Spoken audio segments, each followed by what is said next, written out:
If you've ever searched diet for hair loss, you've probably seen videos claiming that certain foods can regrow your hair. And this is where people get confused because sometimes your diet can help your hair, and sometimes it absolutely does nothing to help promote good hair. The truth is that it's not always the foods we eat. Sometimes it's the type of hair loss that we have. And as a hair restoration surgeon, I see this every day. A good diet can help reduce shedding, support follicle health, and help recovery in the right situations. But it does not override genetics in male and female pattern hair loss. So today I want to be very clear and practical about the following topics. When diet actually matters. Who is most likely to benefit? Which nutrients are supported by the medical literature? And how diet fits alongside real treatment, not in place of it.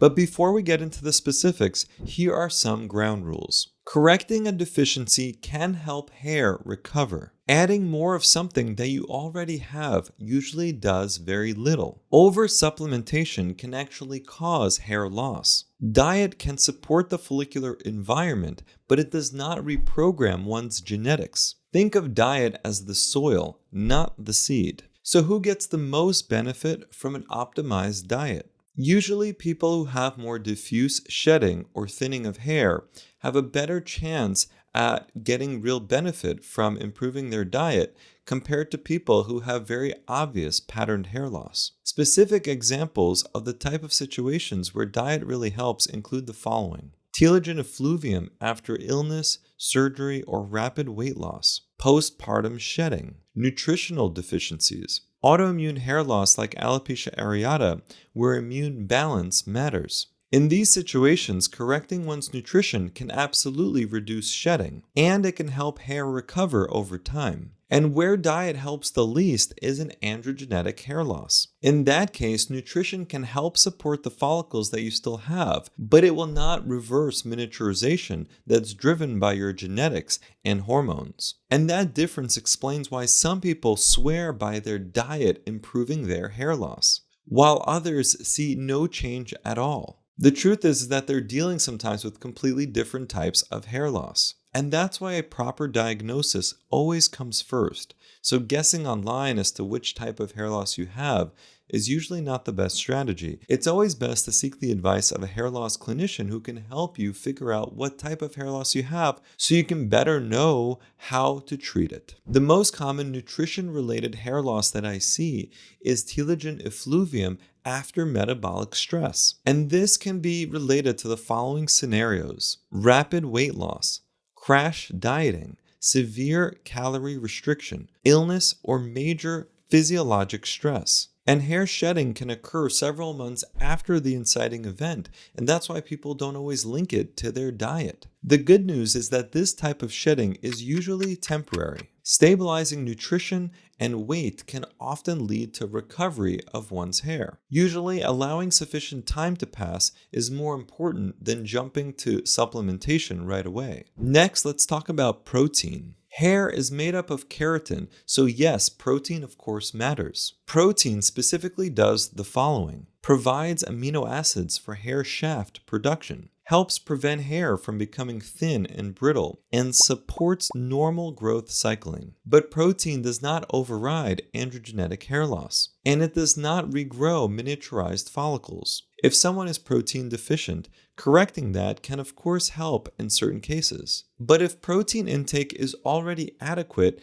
eating more protein is not necessarily going to lead to better hair. Now, how about iron and ferritin? Iron deficiency is one of the most common nutritional associations with diffuse hair shedding, especially in women. Iron matters because of the following. It's required for DNA synthesis, and hair matrix cells divide rapidly. Low iron can disrupt growth cycling. And ferritin is the lab test that we use to assess iron stores.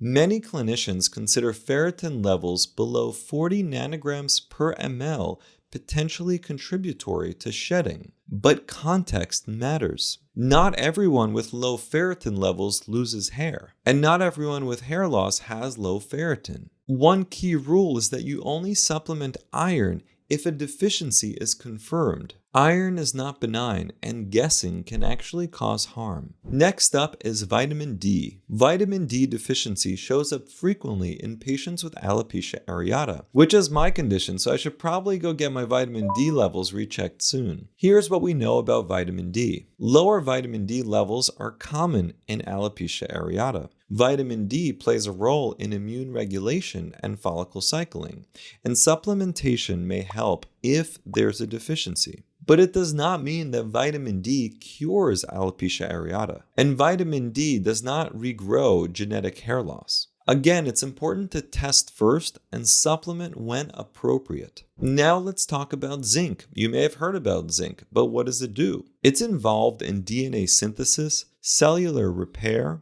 and hair matrix function. And true deficiency of zinc can cause diffuse hair shedding, brittle hair, and some skin changes. But routine zinc supplementation without a deficiency is not recommended because too much zinc can cause nausea. It can also interfere with copper absorption, and it can create new problems that can adversely affect your hair. So getting enough zinc from your food is always going to be the safest way to go, instead of relying on supplementation. Now, how about pumpkin seed oil? Pumpkin seed oil is notable because it's one of the few food-derived ingredients studied in a randomized placebo-controlled human trial. In a 24-week study of men with androgenetic alopecia, hair counts increased more in the pumpkin seed oil group compared to placebo. But it's important to keep this in perspective because this was a relatively small study. And I need to remind you again that pumpkin seed oil is not a replacement for the tried and true medical therapy, which is finasteride and minoxidil for male pattern loss. It can play a supportive role, but you need to maintain realistic expectations as to how impressive the results will be. And this philosophy guides my approach to formulating products for Feel Confident. So whether it's our shampoo, conditioner, thickening foam, or our new scalp serum, the approach is similar. We put in ingredients that may contribute to hair health, but again, are not replacements for the important medications. But the medications can also be found at feelconfident.com if you want to check those out. I'm all about supporting the follicular environment alongside proven treatment. Now, how about caffeine, which is one of the ingredients that does appear in most of our hair care products? Caffeine has been shown to stimulate the follicle in lab models. There's also a potential counteraction of testosterone effects in experimental settings. But most of the evidence is still preclinical, and drinking more coffee does not meaningfully deliver more caffeine to your hair follicles. When used clinically, caffeine is applied topically to the scalp, and it is part of our root defense formulation. I do want to briefly discuss anti-inflammatory and antioxidant support. Not because these foods will regrow your hair, but because chronic inflammation and oxidative stress can make the scalp environment worse. Ingredients like curcumin and polyphenols found in red, green, and purple fruits and vegetables can support overall cellular health. And that may indirectly benefit the scalp, particularly in inflammatory scalp conditions, or in autoimmune hair loss, or in situations with chronic oxidative stress. And that is why curcumin also appears in my doctor-led hair care formulations for Feel Confident. And our new shampoo and conditioner bottles are now available, so make sure to check those out. But all these fruits and vegetables are great for supportive biology. They are not a treatment for genetic hair loss. Now, we also hear about vitamins being thrown around like vitamin C, vitamin A. What about those? Do they help with hair loss? Vitamin C supports collagen synthesis.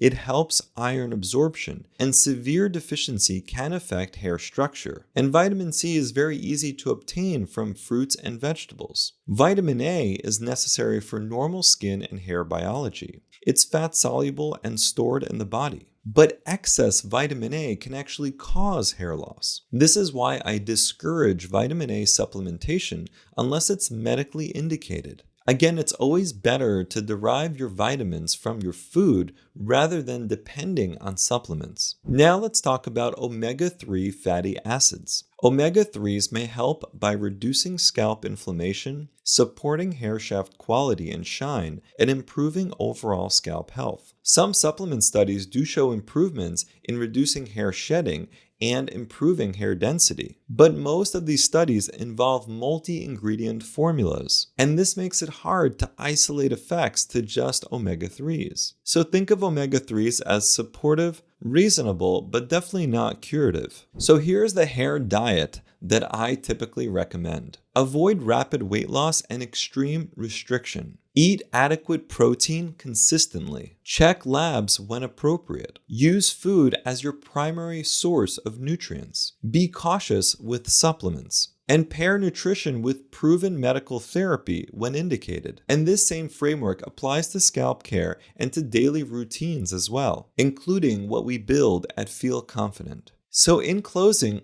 diet of course matters for the health of our hair, especially when something is missing or stressed. But hair loss is rarely solved by food alone. The best outcomes come from first understanding what type of hair loss you have. You also need to correct real deficiencies that may exist. We want to support follicular health by using proven therapies. And that balanced approach is how we get real, sustainable results. Thank you for watching, and make sure to subscribe to this channel for more information about hair loss and various treatments that can help.